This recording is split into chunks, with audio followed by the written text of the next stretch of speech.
특검 분석 결과 국민의힘 당원 200만 명 가운데 11만 여명이 통일교 신자인 것으로 확인됐습니다. 이미 구속된 국민의힘 권성동 의원을 당대표로 밀기 위해 통일교인 집단 당원 가입 의혹이 제기됐는데 일부 명단이 파악된 겁니다. 물론 국민의힘은 전혀 상관없는 얘기라면서 펄쩍 뛰고 있지만 특검은 통일교가 정당 선거에 영향을 미치려고 개입한 것은 아닌지 집중 조사하고 있습니다.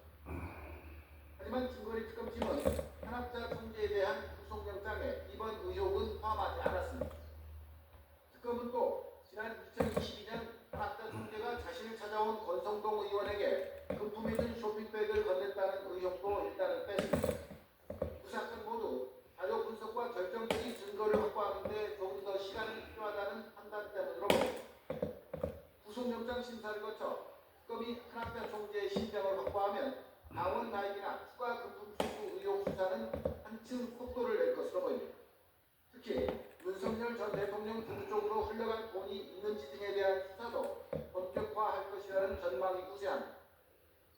반대로 법원에서 혐의를 인정하지 않아 영장을 기각한다면 특검 수사는 상당한 타격을 받게 되고 통일교와 탄압자 총재를 겨냥한 수사도 사실이 불가피합니다. YTN 오승엽입니다.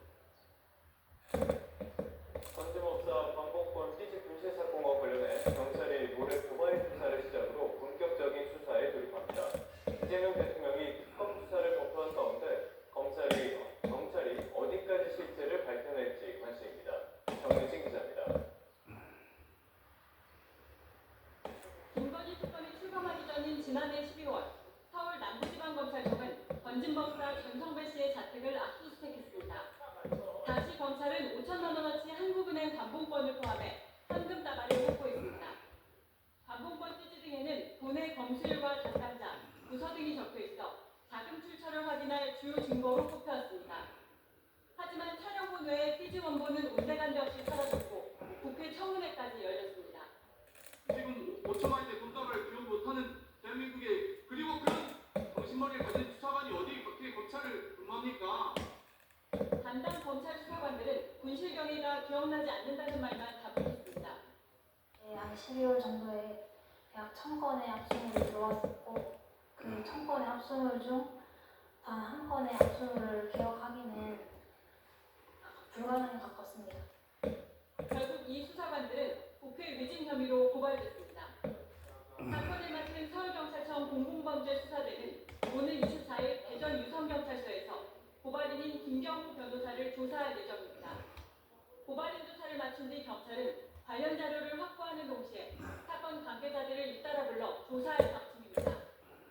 검찰 부실 수사 우려가 제기되면서 이재명 대통령은 정성우 법무부 장관에게 상설특검을 검토해보라고 지시하기도 했습니다.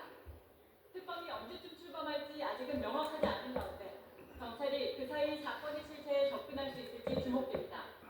YTN 정유진입니다. 오늘부터 시작되는 2차 소비 쿠폰 신청과 지급, 이렇게 신청이 시작되면 스미싱 같은 사기 시도도 활개를 칠 것으로 보입니다. 금융회사의 소비 쿠폰 안내에는 인터넷 주소 바로가기, 그러니까 URL이 없다는 점 꼭 기억하셔야겠습니다. 보도에 이지영 기자입니다. 소비 쿠폰 신청 방법을 알려준다거나 접수가 잘 됐는지 확인하라면서 인터넷 주소 클릭을 유도하는 메시지들. 모두 1차 소비 쿠폰 때 등장한 스미싱 문자입니다. 이러한 인터넷 주소 바로가기를 잘못 누르면 악성 앱이 설치돼 개인정보 유출과 금융 피해를 입을 수 있습니다. 피해를 막기 위해 금융회사가 발송하는 소비 쿠폰 안내 문자에는 어떠한 URL도 포함되어 있지 않습니다. 다시 말해 URL이 들어있는 소비 쿠폰 관련 문자는 100% 사기로 보고 절대로 눌러서는 안 됩니다. 각자 금융기관 웹페이지에 신분증을 올리라고 하면서 정보를 빼내려는 사례도 있는 만큼 공식 홈페이지인지도 확인이 필요합니다.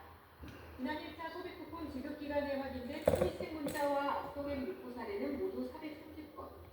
하지만 금융 피해는 발생하지 않은 것으로 파악됐습니다. 금융당국은 2차 소비 쿠폰 신청 지급 기간에도 다양한 스미싱 시도가 있을 것으로 보고 소비자 정보 등급을 주의해서 정보로 올렸습니다. 또 의심스러운 문자를 받았거나 악성앱 감염이 의심되면 인터넷진흥원으로 신고하라고 설명했습니다. 이어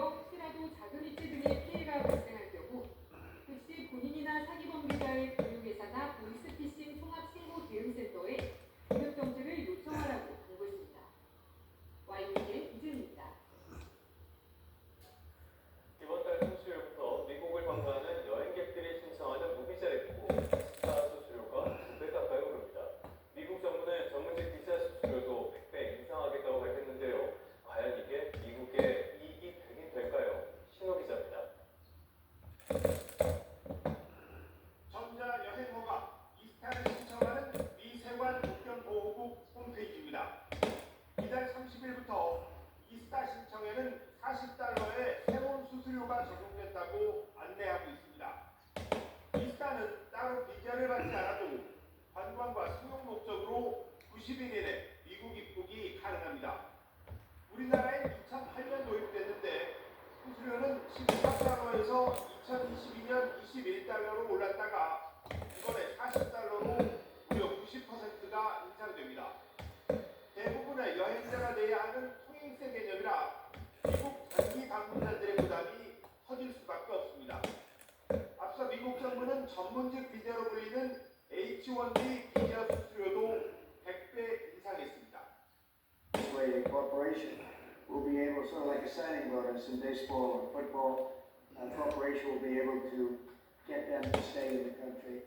트럼프 대통령이 서명하고 현지 시간 21일부터 발효된 새 전문직 비자 수수료는 10만 달러, 1억 4천만 원입니다.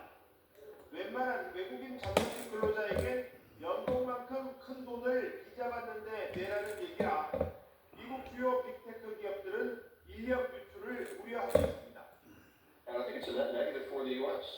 Losing all this talent, education talents, students and scholars that are coming in, but then also research scientists who are working particularly in technology. That the U.S. is not going to be able to hang out with them.